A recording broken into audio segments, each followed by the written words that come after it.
नमस्कार दोस्तों, आपका स्वागत करता हूं इस YouTube channel SK coaching centre पर। दोस्तों, आज हम लोग रीजनिंग के पार्ट नंबर 12 को देखने वाले हैं।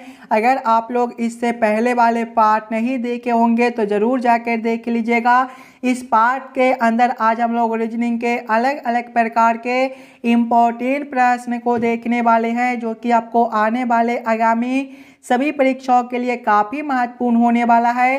तो सभी प्रश्न को पहले आप लोग खुद से ज़रूर सॉल्व करने की कोशिश कीजिएगा और आप लोग ज़रूर कमेंट करके बताइएगा कितने प्रश्न को आप लोग खुद से सॉल्व किए हो। चलिए हम लोग एक नंबर क्वेश्चन की ओर चलते हैं। दोस्तों, ये रहा क्वेश्चन नंबर 1। क्वेश्चन नंबर 1 आपको कह रहा है नीचे दिए गए प्रश्न में संबंधित शब्द को चुनिए। जिस प्रकार से वायु का संबंध पक्षी के साथ है, उसी प्रकार से आप लोगों से पूछा जा रहा है पानी का संबंध कौन सा शब्द के साथ होगा, जो इस वाले क्वेश्चन मार्क पर भरे जाएंगे। अगर आप लोग ध्यान से देखिएगा तो देखिए, वायु में जो है वो पक्षी उड़ता है, तो वायु से पक्षी लिखा हुआ है। उसी प्रकार से पानी में जो है वो मछली तैरती है, यानी कि इस वाले क्वेश्चन मार्क पर आपका मछली भरा जाएगा। मछली आपका ऑप्शन नंबर ए में दिया गया है, जो कि आपका सही उत्तर बनता है। चलिए अगले प्रश्न की ओर हम लोग चलेंगे, क्वेश्चन नंबर 2 की ओर।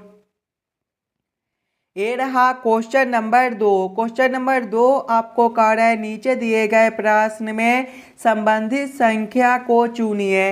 इस बार आपको संबंधित संख्या चुनने के लिए बोला जा रहा है। प्रश्न आपको कह रहा है जिस प्रकार से 9 का संबंध 243 के साथ है, उसी प्रकार से आप लोगों से पूछा जा रहा है 6 का संबंध कौन सा संख्या के साथ होगा, जो इस वाले क्वेश्चन मार्क पर भरे जाएंगे। सबसे पहले आप लोग यहाँ पर ये समझने की कोशिश कीजिएगा 9 को हम लोग क्या करेंगे ताकि हमारा 243 बन जाए। अगर सबसे पहले हम लोग 9 का स्क्वायर करते हैं तो 9 का स्क्वायर आपका 81 होता है, और 81 गुना 3 अगर हम लोग करते हैं तो आपका 243 बनता है। वही सेम हम लोग आगे करके देखेंगे। आगे संख्या 6 है, तो पहले 6 का स्क्वायर करेंगे। 6 का स्क्वायर जो है वो आपका 36 होता है। देखिएगा, स्क्वायर करने के बाद यहाँ पर गुना 3 भी किए हैं, तो यहाँ पर भी गुना 3 करेंगे। 36 गुना 3 जो है ये आपका 108 होता है। 108 आपका ऑप्शन नंबर सी में दिया गया है, जो कि आपका सही उत्तर हो जाएगा। इस वाले क्वेश्चन मार्क पर आपका 108 भरा जाएगा। क्लियर है। चलिए अगले प्रश्न की ओर हम लोग चलेंगे, क्वेश्चन नंबर 3 की ओर। ये रहा क्वेश्चन नंबर 3। क्वेश्चन नंबर 3 आपको कह रहा है यदि किसी कोड भाषा में मेमोरी को 45, 46, 97 लिखा जाता है, उसी कोड भाषा में प्राइवेट को कैसे लिखा जाएगा, ये आप लोगों से पूछ रहा है। ये जो प्रश्न है ये आपका कोडिंग डिकोडिंग से रिलेटेड प्रश्न है, और जब भी आपको इस प्रकार के प्रश्न देखने को मिले तो पहले आप लोग ये समझने की कोशिश कीजिएगा मेमोरी से आपका एक कोड किस प्रकार से लिखा हुआ है। मेमोरी को हम लोग क्या करेंगे ताकि 45, 46, 97 बन जाए, उसी प्रकार से हम लोग सोचेंगे प्राइवेट से हमारा क्या कोड बनेगा। सभी बच्चे पहले अपना दिमाग लगाइएगा। अगर आप लोग ध्यान से देखिएगा मेमोरी को, तो मेमोरी जो है ये आपका देखिएगा मेमोरी MEMORY से मिलकर बनता है। अगर मेमोरी के सभी अक्षर को आप लोग ABCD के क्रमानुसार लिखिएगा तो देखिए एम जो है ABCD के क्रम में 13वें नंबर पर होता है। ई जो है ये आपका 5वें पर होता है। एम है ये आपका 13वें पर होता है। ओ है ये आपका 15वें पर होता है। आर है ये आपका 18वें पर होता है। वाई है ये आपका 25वें पर होता है। अगर आप लोग ध्यान से देखिएगा तो मेमोरी का जो पहला कोड है वो आपका 4 दिया गया है, और देखिए 13 है। 13 जो है ये आपका 1 और 3 से मिलकर बनता है। 1 + 3 अगर हम लोग करते हैं तो आपका 4 बनता है। आगे देखिएगा 5 आपका सिंगल है, फिर आपका 13 है 1 और 3 से मिलकर बनता है। दोनों को आपस में जोड़ेंगे तो आपका 4 हो जाएगा। 15 है 1 और 5 से मिलकर बनता है। 1 + 5 आपका 6 होता है। 18 है 1 और 8 से मिलकर बनता है। 1 + 8 करेंगे तो आपका 9 हो जाएगा। 25 है, 2 और 5 से मिलकर बनता है 2 + 5 आपका 7 होता है। ध्यान से देखिएगा 45, 46, 97 यहाँ पर आपका 45, 46, 97 दिया गया है। यानी कि इसी प्रकार से इस वाले प्रश्न को हम लोग सॉल्व कर सकते हैं। तो वही सेम हम लोग प्राइवेट के साथ करेंगे। देखिए प्राइवेट जो है आपका PRIVATE से मिलकर बनता है। इसके भी सभी अक्षर को पहले हम लोग ABCD के क्रमानुसार लिखेंगे। तो P जो है ये आपका 16वें नंबर पर होता है, R है ये आपका 18वें पर होता है, I है ये आपका 9वें पर होता है, V है ये आपका 22वें पर होता है, A है ये आपका पहले पर होता है, T है ये आपका 20वें पर होता है और E है ये आपका 5वें पर होता है। जो आपका डबल डबल संख्या दिया गया है वो सभी को आपस में जोड़िएगा। तो देखिए 16 आपका 1 और 6 से मिलकर बनता है, 1 + 6 करेंगे तो आपका 7 हो जाएगा। 18 है 1 और 8 से मिलकर बनता है, 1 + 8 जो है ये आपका 9 हो जाएगा। 9 आपका सिंगल है तो 9 ही रहेगा। 22 है 2 और 2 से मिलकर बनता है तो आपका 4 हो जाएगा। 1 है तो आपका 1 ही रहेगा। 20 आपका 2 और 0 से मिलकर बनता है, 2 + 0 जो है ये आपका 2 रहेगा। आगे आपका 5 दिया गया है। कौन सा ऑप्शन में आपका 7 9 9 4 1 2 5 दिया गया है। ध्यान से देखिएगा 7 9 9 2, ध्यान से देखिएगा 7 9 9 4 1 2 5 आपका ऑप्शन नंबर ए में दिया गया है, जो कि आपका सही उत्तर बनता है। चलिए अगले प्रश्न की ओर हम लोग चलेंगे, क्वेश्चन नंबर 4 की ओर। ये रहा क्वेश्चन नंबर 4। क्वेश्चन नंबर 4 आपको कह रहा है नीचे दिए गए प्रश्न में लुप्त संख्या ज्ञात करें। इस बार आपको मिसिंग नंबर से रिलेटेड प्रश्न दिया गया है। यहाँ पर आपका एक क्वेश्चन मार्क है। इस वाले क्वेश्चन मार्क पर आपका कौन सा संख्या भरा जाएगा ये आप लोगों से पूछ रहा है। ये भी प्रश्न आपके लिए इम्पोर्टेंट प्रश्न है, तो पहले आप लोग खुद से ज़रूर सॉल्व करने की कोशिश कीजिएगा। अगर आप लोग ध्यान से देखिएगा प्रश्न को तो इस वाले लाइन से देखिए आपका बड़ा बड़ा संख्या दिया गया है, 112 है, 160 है और 162 है। जब भी आपको इस प्रकार के मिसिंग नंबर से रिलेटेड प्रश्न देखने को मिले तो ऐसे प्रश्न को पहले आप लोग इस वाले लाइन से सॉल्व करने की कोशिश कीजिएगा। पहले आप लोग ये समझने की कोशिश कीजिएगा 7 8 और 2 से यहाँ पर 112 किस प्रकार से लिखा हुआ है। अगर हम लोग पहले ये तीनों संख्या को आपस में गुना करके देखते हैं तो देखिएगा 7 × 8 आपका 56 होता है और 56 × 2 जो है ये आपका 112 होता है। वही सेम आगे करके देखेंगे तो 5 × 4 आपका 20 होता है और 20 × 8 जो है वो आपका 160 होता है। यानी कि तीनों संख्या को आपस में गुना करने पर नीचे वाला संख्या दिया गया है, वही सेम हम लोग आगे करेंगे। यहाँ पर पहला संख्या 3 है, दूसरा संख्या 9 है और तीसरा संख्या आपका क्वेश्चन मार्क है। देखिए पहला संख्या और दूसरा संख्या को पहले आपस में गुना करेंगे, यानी कि 3 × 9 करेंगे तो आपका 27 हो जाएगा। देखिए 27 में अब हम लोग कौन सा संख्या से गुना करें ताकि 162 हो जाए।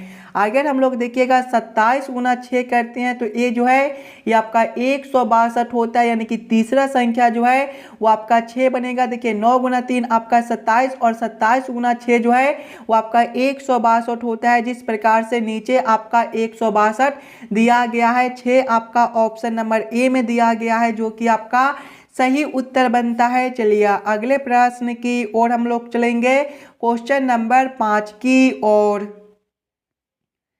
ये रहा क्वेश्चन नंबर 5। क्वेश्चन नंबर 5 आपको कह रहे यदि 4 स्टार 5% 3 बराबर 8000 तथा 2 स्टार 3% 2 बराबर 36 हो तो 4 स्टार 3% 3 बराबर क्वेश्चन मार्क। इस वाले क्वेश्चन मार्क पर आपका कौन सा संख्या भरा जाएगा ये आप लोगों से पूछ रहा है। दोस्तों जब भी आपको इस प्रकार के रीजनिंग के प्रश्न देखने को मिले तो सबसे पहले आप लोग ये समझने की कोशिश कीजिएगा यहाँ पर आपका 4 5 और 3 से 8000 किस प्रकार से लिखा हुआ है, 2 3 और 2 से 36 किस प्रकार से लिखा हुआ है।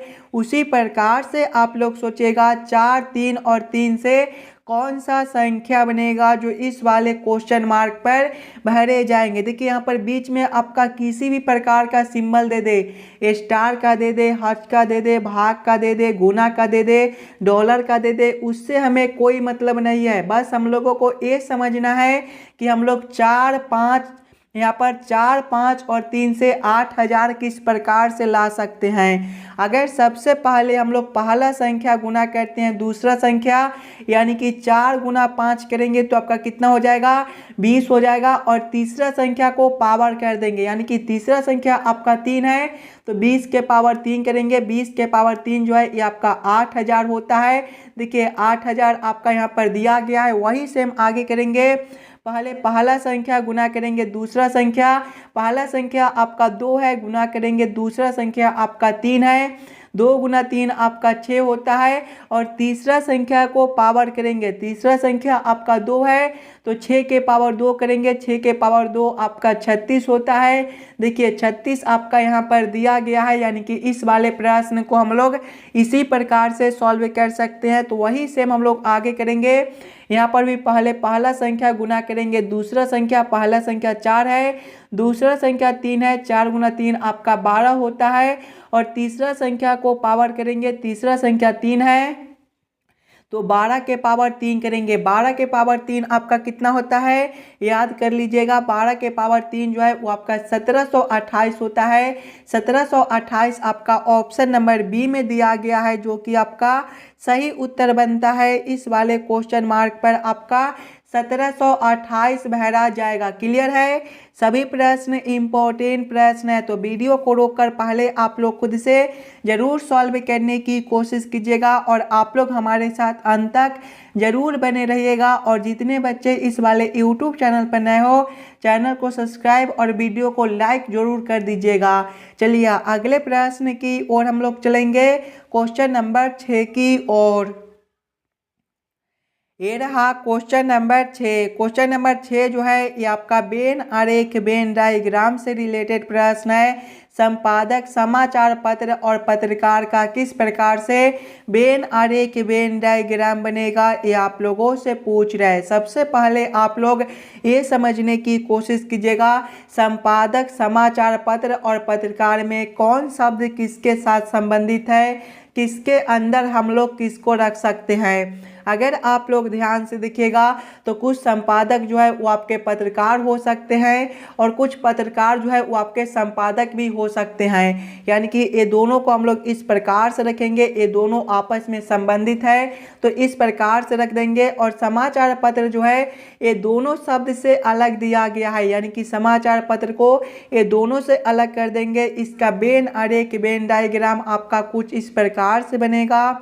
इस प्रकार का वेन आरेख वेन डायग्राम आपका ऑप्शन नंबर बी में दिया गया है, जो कि आपका सही उत्तर बनता है। चलिए अगले प्रश्न की ओर हम लोग चलेंगे, क्वेश्चन नंबर 7 की ओर।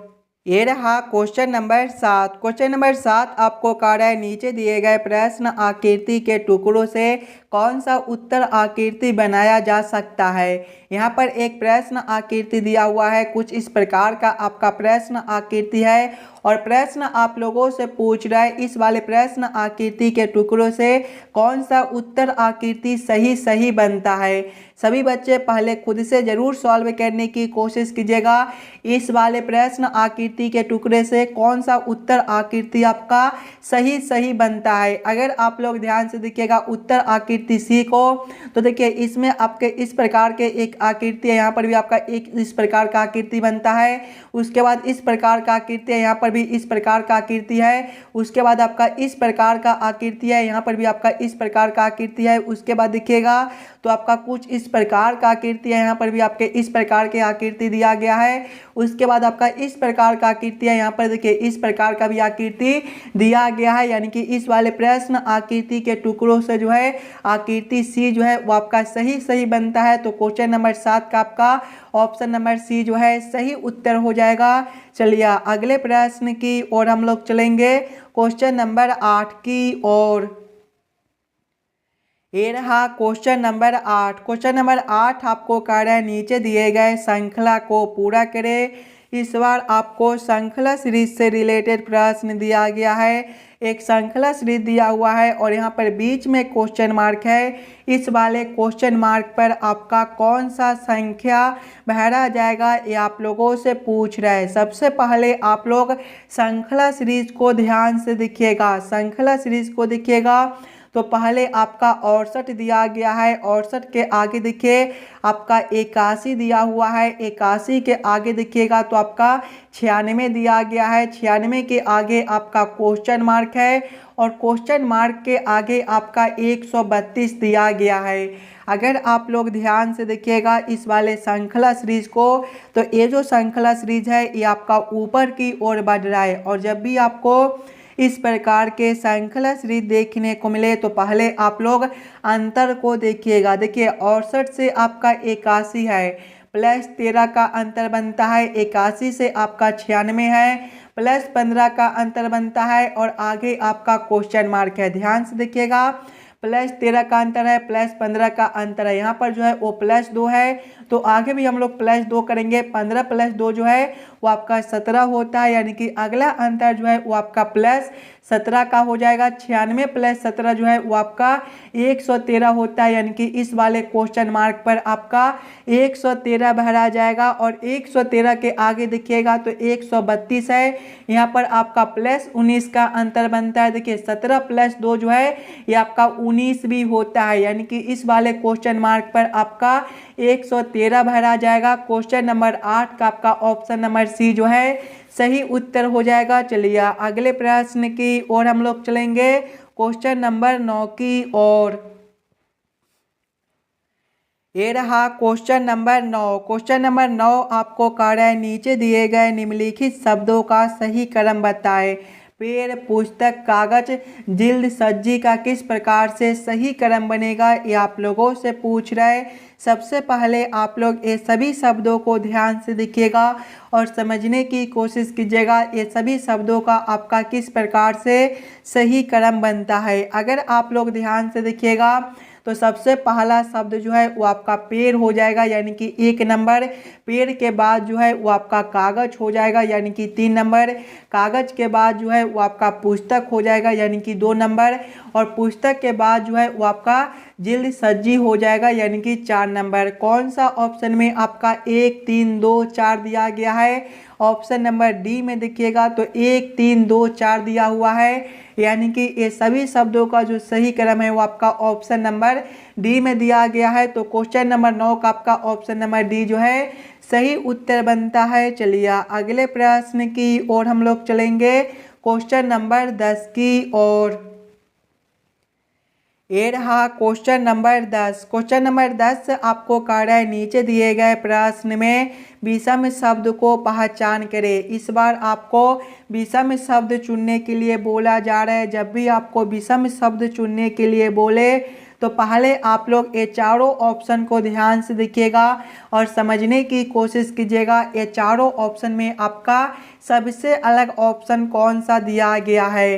देखिए ऑप्शन ए में पतलून है, ऑप्शन बी में कोट है, ऑप्शन सी में कमीज है और ऑप्शन डी में जैकेट है। अगर आप लोग ध्यान से देखिएगा तो कोट, कमीज और जैकेट को जो है वो कमर से ऊपर पहना जाता है, लेकिन ऑप्शन ए में पतलून जो है इसको कमर से नीचे पहना जाता है, यानी कि सबसे अलग ऑप्शन आपका ए बनता है। तो क्वेश्चन नंबर 10 का आपका ऑप्शन नंबर ए जो है सही उत्तर हो जाएगा। चलिए अगले प्रश्न की ओर हम लोग चलेंगे, क्वेश्चन नंबर 11 की ओर।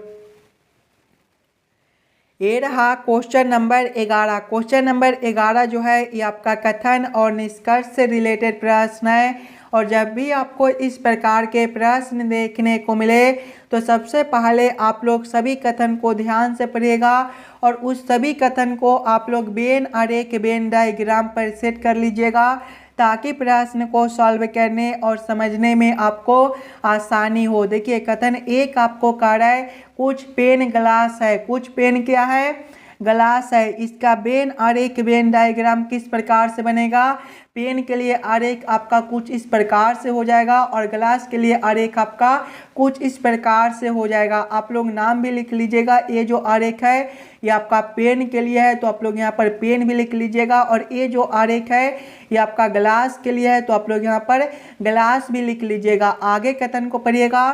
कथन 2 आपको कह रहा है सभी ग्लास दीवार है। सभी ग्लास क्या है? दीवार है, यानी कि दीवार के अंदर जो है वो आपका ग्लास हो जाएगा। यानी कि दीवार के लिए जो आपका आरेख बनेगा ये आपका कुछ इस प्रकार से हो जाएगा। ये जो आरेख है ये आपका दीवार के लिए है, तो आप लोग यहाँ पर दीवार भी लिख लीजिएगा ताकि प्रश्न को सॉल्व करने में आपको कोई दिक्कत ना हो। अब आप लोग इस वाले वेन आरेख वेन डायग्राम के आधार पर निष्कर्ष को सही या फिर गलत कीजिएगा। देखिए निष्कर्ष 1 आपको कह रहा है कुछ दीवार पेन है। ध्यान से देखिएगा, तो दीवार के लिए आरेख आपका यहाँ पर दिया गया है, पेन के लिए आरेख आपका यहाँ पर है। ये दोनों आरेख आपके आपस में कुछ जुड़े हुए हैं, यानी कि कुछ दीवार आपका पेन हो सकता है। ये निष्कर्ष जो है वो आपका सही निकलता है। निष्कर्ष 2 को देखिएगा, कुछ दीवार ग्लास है। देखिए दीवार के लिए आरेख आपका यहाँ पर है, ग्लास के लिए आरेख आपका यहाँ पर है। दीवार के अंदर ही आपका ग्लास दिया गया है, यानी कि कुछ दीवार जो है वो आपका ग्लास भी हो सकता है। यानी कि ये भी निष्कर्ष आपका सही निकलता है। दोनों निष्कर्ष आपके सही निकलते हैं। कौन सा ऑप्शन में दोनों निष्कर्ष को सही किया गया है? तो ऑप्शन नंबर सी में देखिएगा, दोनों ही निष्कर्ष सही है। यानी कि क्वेश्चन नंबर 11 का आपका ऑप्शन नंबर सी जो है सही उत्तर बनता है। चलिए अगले प्रश्न की ओर हम लोग चलेंगे, क्वेश्चन नंबर 12 की ओर। ये रहा क्वेश्चन नंबर 12। क्वेश्चन नंबर 12 आपको कह रहा है गोपी पूरब की ओर अभिमुख होकर 4 किलोमीटर सीधा चलता है, फिर बाई ओर मुड़कर 3 किलोमीटर पैदल जाता है तथा पुनः बाई ओर मुड़ता है और 4 किलोमीटर चलता है। शुरू किए गए स्थान से वह अब कितनी दूरी पर है, ये आप लोगों से पूछ रहा है।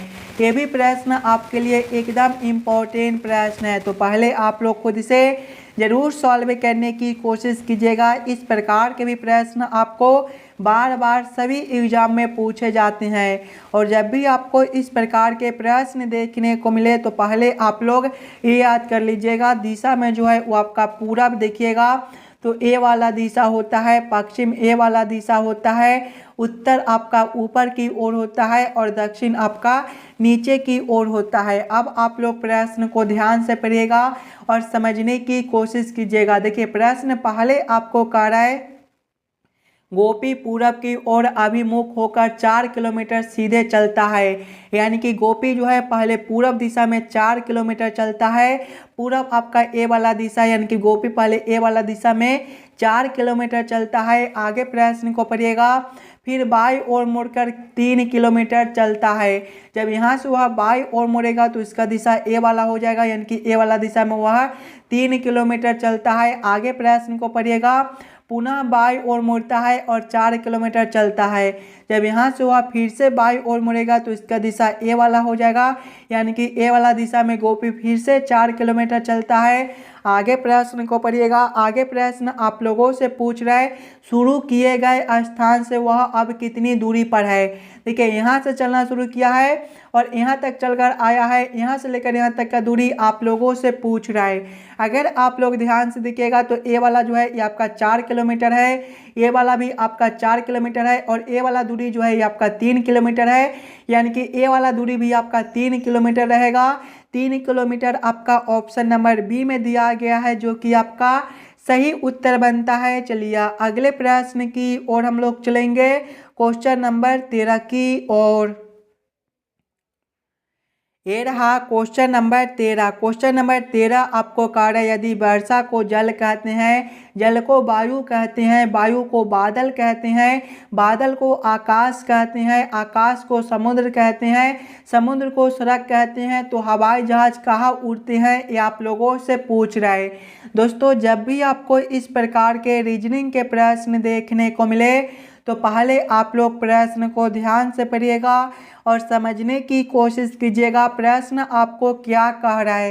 देखिए प्रश्न आपको कह रहा है यदि वर्षा को जल कहते हैं, यानी कि इस वाले प्रश्न में वर्षा को जल कहा जाता है, जल को वायु कहा जाता है, वायु को बादल कहा जाता है, बादल को आकाश कहा जाता है, आकाश को समुद्र कहा जाता है और समुद्र को सड़क कहा जाता है। और आप लोगों से क्या पूछ रहा है, देखिए आप लोगों से पूछ रहा है तो हवाई जहाज कहाँ उड़ती हैं। सबसे पहले आप लोग ये समझने की कोशिश कीजिएगा हवाई जहाज कहाँ उड़ता है। तो हवाई जहाज जो है वो आपका आकाश में उड़ता है। इस वाले प्रश्न में देखिएगा तो आकाश को समुद्र कहा जाता है, यानी कि इस वाले प्रश्न के अनुसार हवाई जहाज जो है वो समुद्र में उड़ते हैं। समुद्र आपका ऑप्शन नंबर सी में दिया गया है, जो कि आपका सही उत्तर हो जाएगा। चलिए अगले प्रश्न की ओर हम लोग चलेंगे। ये रहा क्वेश्चन नंबर 14। क्वेश्चन नंबर 14 आपको कह रहा है नीचे दिए गए प्रश्न आकृति कौन सा उत्तर आकृति में निर्मित है। यहाँ पर आपका एक प्रश्न आकृति दिया हुआ है, कुछ इस प्रकार का आपका प्रश्न आकृति है और प्रश्न आप लोगों से पूछ रहा है इस प्रकार के प्रश्न आकृति कौन सा उत्तर आकृति में बनता है। सबसे पहले आप लोग ध्यान से देखिएगा इस प्रकार के प्रश्न आकृति आपका कौन सा उत्तर आकृति में दिया गया है। अगर आप लोग ध्यान से देखिएगा तो सबसे पहले जो है ये आपके कुछ इस प्रकार के खंड दिए गए हैं। आकृति डी में देखिएगा तो पहले आपका जो है इस प्रकार का खंड दिया गया है, उसके बाद देखिएगा तो इस प्रकार का जो है वो आपका आकृति बनता है। देखिएगा ध्यान से तो यहाँ से लेकर यहाँ तक जो है ये आपके इस प्रकार के भी आकृति बनते हैं, यानी कि ये जो प्रश्न आकृति है ये आपका ऑप्शन नंबर डी में दिया गया है। तो क्वेश्चन नंबर 14 का आपका ऑप्शन नंबर डी जो है सही उत्तर हो जाएगा। चलिए अगले प्रश्न की ओर हम लोग चलेंगे, क्वेश्चन नंबर 15 की ओर।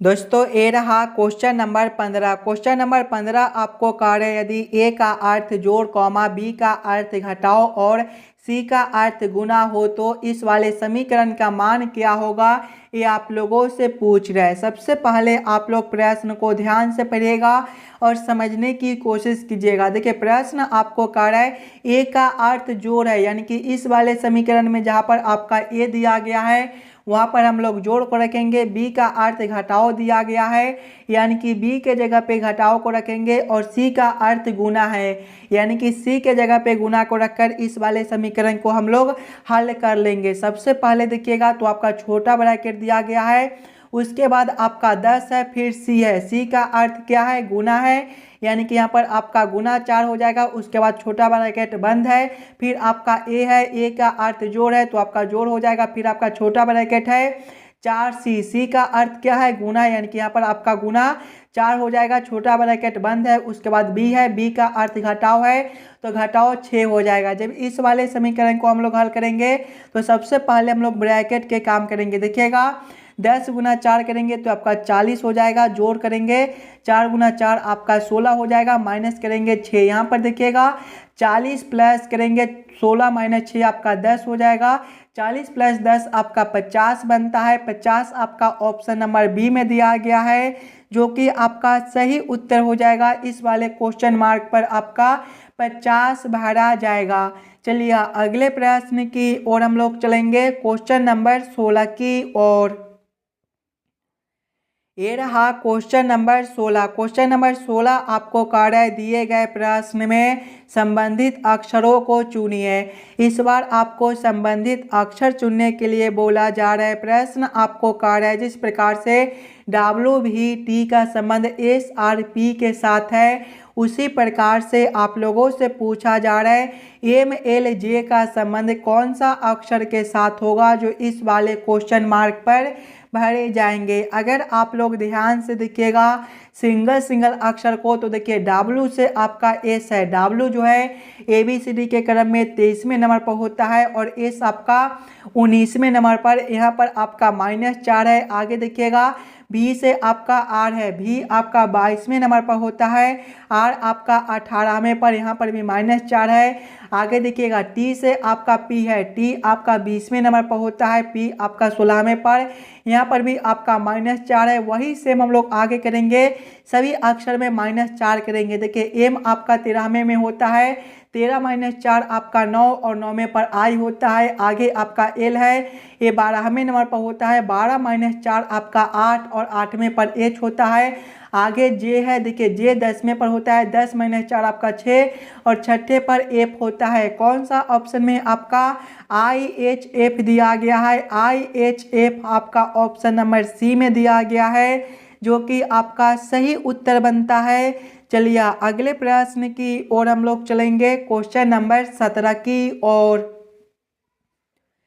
ये रहा क्वेश्चन नंबर 17 और दोस्तों ये जो प्रश्न है ये आपके होमवर्क के तौर पे छोड़े जाते हैं। इस वाले प्रश्न को आप लोग खुद से ज़रूर सॉल्व कीजिएगा और आप लोग ज़रूर कमेंट करके बताइएगा आज के 17 प्रश्न में से आप लोग कितने प्रश्न को खुद से सॉल्व किए हो।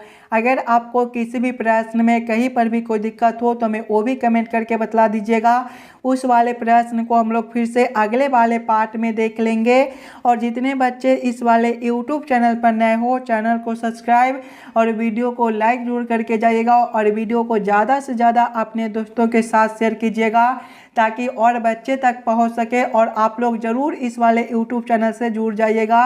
इस वाले यूट्यूब चैनल पर डेली आपको रीजनिंग के एक प्रैक्टिस सेट कराए जाते हैं, जो कि आपको आने वाले आगामी सभी परीक्षाओं के लिए महत्वपूर्ण होता है। तो चलिए हम लोग मिलते हैं फिर से अगले वीडियो में। धन्यवाद।